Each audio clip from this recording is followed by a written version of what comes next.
1. Dalam proses produksi sediaan farmasi, tahap pengemasan harus dilakukan sesuai dengan cara pembuatan obat yang baik, CPOB. Mengapa pengemasan ini penting dalam konteks stabilitas produk? A. Mencegah kontaminasi dan memastikan produk tetap steril hingga digunakan. B. Menjamin bahwa konsistensi bentuk dan ukuran produk terjaga selama distribusi. C. Mengoptimalkan daya tarik visual produk bagi konsumen. D. Mengurangi interaksi antara bahan aktif dengan bahan pengemas yang tidak sesuai. E. Meningkatkan perlindungan terhadap perubahan suhu dan kelembapan.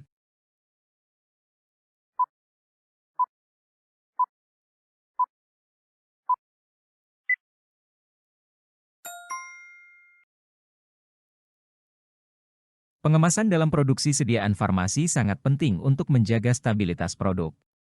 Salah satu fungsi utama pengemasan adalah untuk melindungi obat dari faktor eksternal yang dapat memengaruhi kualitas dan efektivitasnya, seperti suhu, kelembapan, cahaya, dan oksigen.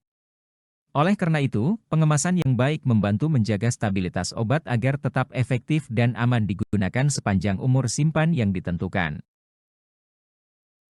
2. Salah satu tugas dalam pelayanan farmasi klinik adalah menyampaikan informasi mengenai alat kesehatan. Apakah yang paling perlu diperhatikan seorang asisten apoteker saat menjelaskan alat kesehatan kepada pasien? A. Menggunakan bahasa yang mudah dipahami oleh pasien untuk meningkatkan pemahaman. B. Memastikan informasi yang disampaikan sesuai dengan rekomendasi dari produsen alat kesehatan. C. Memberikan informasi yang akurat dan terkini sesuai kebutuhan pasien. D. Menyampaikan dengan cara yang menarik dan menggunakan contoh yang relevan. E. Menggunakan metode komunikasi yang sesuai dengan preferensi pasien.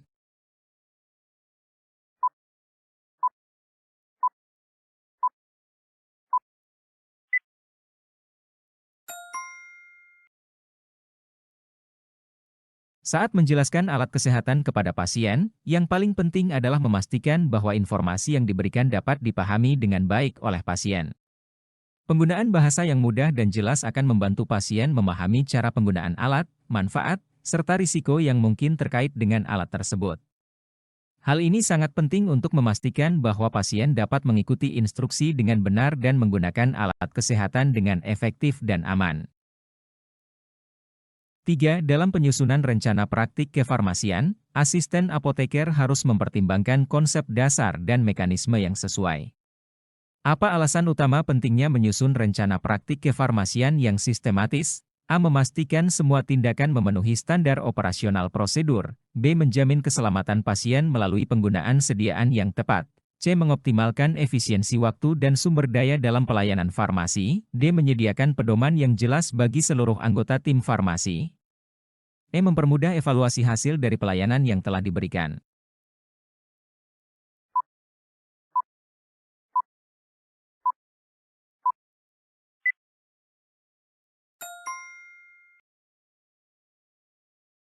Penyusunan rencana praktik kefarmasian yang sistematis sangat penting untuk memastikan bahwa setiap langkah dalam proses pelayanan farmasi dilakukan dengan tepat, aman, dan efektif. Dengan merancang rencana yang terstruktur, asisten apoteker dapat membantu memastikan bahwa pasien menerima sediaan obat atau alat kesehatan yang sesuai dengan kondisi klinis mereka, sehingga dapat meminimalkan risiko kesalahan dan meningkatkan keselamatan pasien. Penyusunan rencana yang baik juga mempermudah pelaksanaan tugas dengan tepat, memastikan bahwa prinsip-prinsip keamanan dan kualitas selalu diterapkan. 4. Ketika melakukan kegiatan penyimpanan sediaan farmasi, faktor apa yang paling penting diperhatikan untuk mempertahankan kualitas produk? A. Suhu dan kelembapan yang sesuai dengan pedoman penyimpanan. B. Jangka waktu penyimpanan untuk mencegah kedaluarsa. C. Pengelompokan sediaan berdasarkan jenis dan bentuk sediaan. D. Keamanan lokasi penyimpanan dari akses yang tidak diizinkan. E. Pencahayaan yang disesuaikan dengan sensitivitas bahan aktif.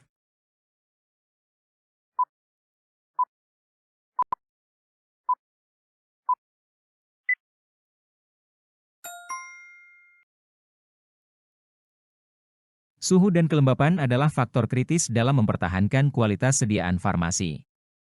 Banyak obat dan produk farmasi lainnya memiliki spesifikasi penyimpanan tertentu, seperti suhu ruangan atau penyimpanan di tempat yang sejuk dan kering. Jika suhu atau kelembapan tidak dijaga sesuai dengan pedoman, dapat terjadi degradasi bahan aktif obat, perubahan bentuk fisik, atau bahkan kontaminasi, yang pada akhirnya dapat mengurangi efektivitas obat dan membahayakan keselamatan pasien. Oleh karena itu, menjaga suhu dan kelembapan yang tepat adalah prioritas utama dalam penyimpanan sediaan farmasi. 5. Seorang asisten apoteker memiliki tanggung jawab dalam memberikan pelayanan farmasi klinik yang sesuai dengan kebutuhan pasien. Bagaimana cara yang efektif untuk meningkatkan kepuasan pasien dalam pelayanan ini? A. Memberikan waktu yang cukup bagi pasien untuk bertanya dan berdiskusi. B. Menyediakan informasi tambahan terkait obat yang diresepkan secara terperinci. C. Mengedukasi pasien mengenai efek samping dan cara mengurangi risiko. D. Melakukan evaluasi secara berkala terhadap penggunaan obat oleh pasien. E. Menyampaikan rekomendasi yang sesuai berdasarkan kondisi kesehatan pasien.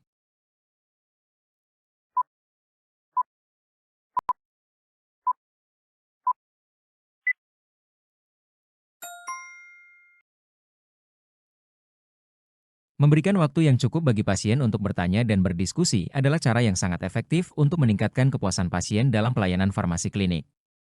Hal ini menunjukkan perhatian dan empati terhadap kebutuhan pasien, serta memberi mereka kesempatan untuk memahami lebih baik tentang kondisi kesehatan mereka dan pengobatan yang diberikan.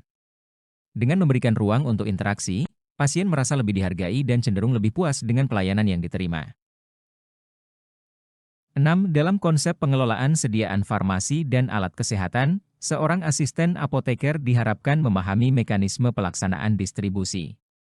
Mengapa pengelolaan distribusi yang baik sangat penting bagi sediaan farmasi? A. Menjaga kualitas dan keamanan produk sampai ke tangan pasien. B. Mengurangi kemungkinan terjadinya penyalahgunaan produk farmasi. C. Memastikan kesesuaian jumlah produk dengan kebutuhan fasilitas kesehatan. D. Mencegah kekosongan stok di unit pelayanan kesehatan.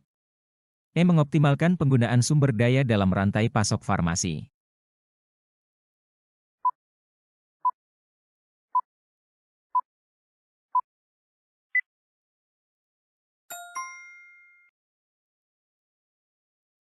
Pengelolaan distribusi yang baik sangat penting dalam memastikan bahwa sediaan farmasi dan alat kesehatan tetap dalam kondisi yang optimal saat sampai ke pasien. Proses distribusi harus memperhatikan berbagai faktor seperti suhu, kelembapan, dan perlindungan terhadap produk dari kontaminasi selama perjalanan, agar kualitas dan keamanan produk tetap terjaga. Jika distribusi dilakukan dengan cara yang tepat, risiko degradasi produk, kerusakan, atau kontaminasi dapat diminimalkan, sehingga pasien menerima produk farmasi yang aman dan efektif. 7. Seorang asisten apoteker harus mampu menyusun informasi farmasi yang relevan dan akurat.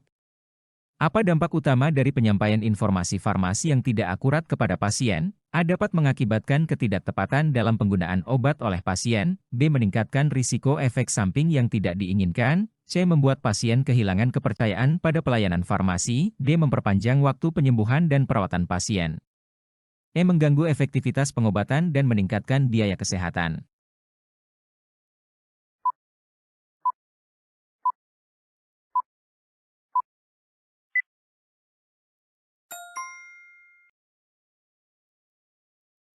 Penyampaian informasi farmasi yang tidak akurat dapat menyebabkan pasien menggunakan obat dengan cara yang salah, seperti dosis yang tidak tepat, jadwal yang keliru, atau kesalahan dalam cara penggunaan obat. Hal ini dapat mengurangi efektivitas pengobatan dan berpotensi membahayakan pasien. Sebagai contoh, jika pasien tidak mengetahui efek samping yang mungkin terjadi atau interaksi obat yang berbahaya, mereka mungkin tidak akan menghindari situasi yang berisiko. 8. Dalam penyiapan alat kesehatan yang digunakan dalam pelayanan, asisten apoteker harus memastikan bahwa alat-alat tersebut siap digunakan. Apa langkah utama yang perlu dilakukan dalam proses penyiapan ini?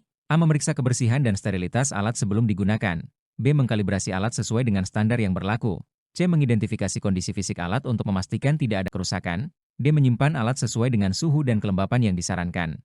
E. Menggunakan prosedur penyiapan yang sesuai dengan instruksi produsen.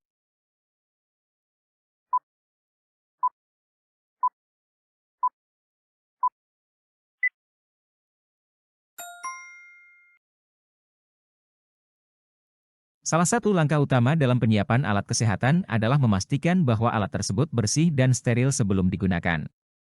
Kebersihan dan sterilitas sangat penting untuk mencegah kontaminasi dan infeksi yang bisa membahayakan pasien. Alat kesehatan yang digunakan dalam prosedur medis harus memenuhi standar kebersihan yang ketat, terutama jika alat tersebut berhubungan langsung dengan tubuh pasien, seperti jarum suntik, alat bedah, atau instrumen diagnostik. 9. Pengelolaan sediaan farmasi dan alat kesehatan meliputi pengawasan mutu produk. Apa manfaat utama dari pengawasan mutu produk yang ketat dalam pelayanan farmasi? A. Menghindari produk yang cacat dari distribusi kepada pasien. B. Memastikan efektivitas dan keamanan produk bagi pengguna. C. Menjaga kredibilitas dan reputasi fasilitas kesehatan. D. Mengurangi risiko masalah hukum yang mungkin timbul. E. Mencegah terjadinya efek samping yang merugikan bagi pasien.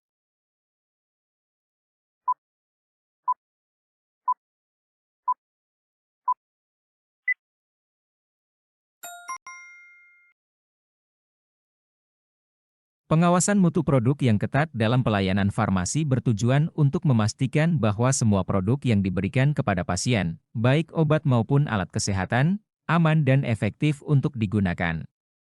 Proses pengawasan ini mencakup berbagai aspek, seperti pemeriksaan kualitas bahan baku, proses produksi, serta pengujian produk jadi untuk memastikan tidak ada kontaminasi atau cacat yang dapat membahayakan pasien.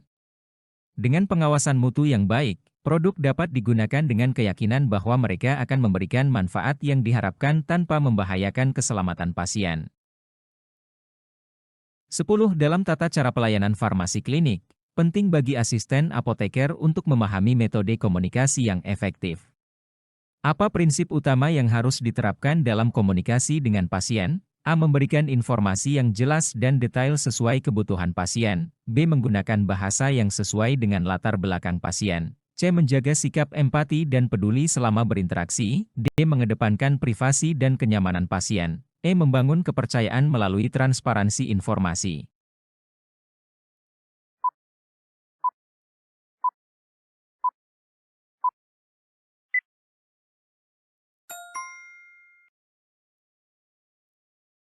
Prinsip utama yang harus diterapkan dalam komunikasi dengan pasien adalah menjaga sikap empati dan peduli.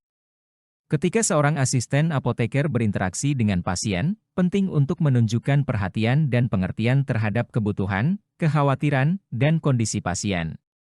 Sikap empati membantu membangun hubungan yang lebih baik dan mempermudah pasien untuk berbicara terbuka mengenai masalah kesehatan atau pengobatan yang mereka jalani.